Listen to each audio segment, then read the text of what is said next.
Hi friends, உங்களுக்கு English பேச ரொம்ப ஆசையாக இருக்கா? உங்கள் ஃபேமிலி, ஃப்ரெண்ட்ஸ், ஆஃபீஸ் இந்த மாதிரி எல்லா இடத்துலையும் நீங்கள் ஈஸியாக இங்கிலீஷ் பேசணும்னு தோணுதா? எப்படின்னு யோசிக்கிறீங்களா? ஜஸ்ட் நம்ம சேனலை சப்ஸ்கிரைப் பண்ணிவிட்டு கண்டினியூவாக ஃபாலோ பண்ணுங்கள். நீங்களும் கண்டிப்பாக இங்கிலீஷ் பேசலாம். நான் இப்போ சில வார்த்தைகளை சொல்லித்தரேன், அதை கவனமாக மைண்டில் வச்சுக்கோங்க.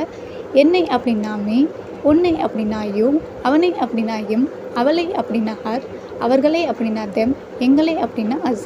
இந்த வார்த்தைகளை நம்ம சென்டென்ஸ் மேக் பண்ணுறதுக்கு ரொம்ப ஈஸியாக இருக்கும். ஸோ இதெல்லாம் மைண்டில் வச்சுக்கோங்க. டு அப்படிங்கிறது இக்கு யூஸ் பண்ணணும். ஃபார் அப்படின்னா இக்காக தமிழில், வித் அப்படின்னா உடன், ஃப்ரம் அப்படின்னா இருந்து, அபவுட்னா பற்றி. இப்போ அவனுக்கு, உனக்காக, உன்னுடன், என்னிடம் இருந்து, உன்னை பற்றி அப்படிங்கும்போது இந்த வார்த்தைகளை நம்ம யூஸ் பண்ணலாம். அடுத்து டு அப்படிங்கிறத விரிவாக பார்க்கலாம். எனக்கு அப்படின்னா டு மீ, உனக்கு அப்படின்னா டு யூ, அவனுக்கு அப்படின்னா டு இம், அவளுக்கு அப்படின்னா டு ஹர், அவர்களுக்கு அப்படின்னா டு தம், எங்களுக்கு அப்படின்னா டு அஸ்.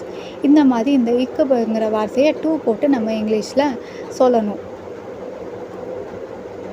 இதுக்கு எக்ஸாம்பிள், இது யாருக்கு அப்படிங்கும்போது இது சீதாக்கு, டு சீதா அப்படின்னு நம்ம சொல்லணும்.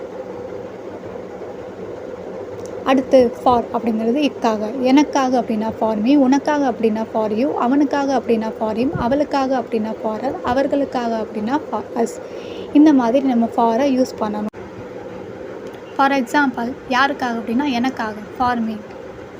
வித் உடன், என்னுடன் வித் மீ, உன்னுடன் வித் யூ, அவனுடன் வித் இம், அவளுடன் வித் ஹர், அவர்களுடன் வித் தெம், எங்களுடன் வித் அஸ். இந்த மாதிரி வித்தை நம்ம தமிழில் உடன் சொல்லணும். இதெல்லாம் நீங்கள் தெரிஞ்சுக்கிட்டிங்கனாலே இங்கிலீஷை ஈஸியாக நம்ம பேச கற்றுக்கலாம். ஒரு விஷயத்தை நம்ம சென்டென்ஸாக மேக் பண்ண கற்றுக்கலாம். இதுக்கு எக்ஸாம்பிள், என் அம்மாவுடன், வித் மை மதர்.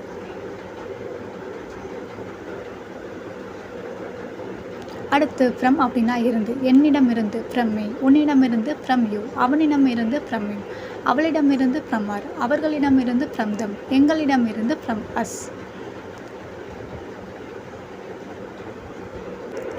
எக்ஸாம்பிள், மகாவிடமிருந்து ஃப்ரம் மகா.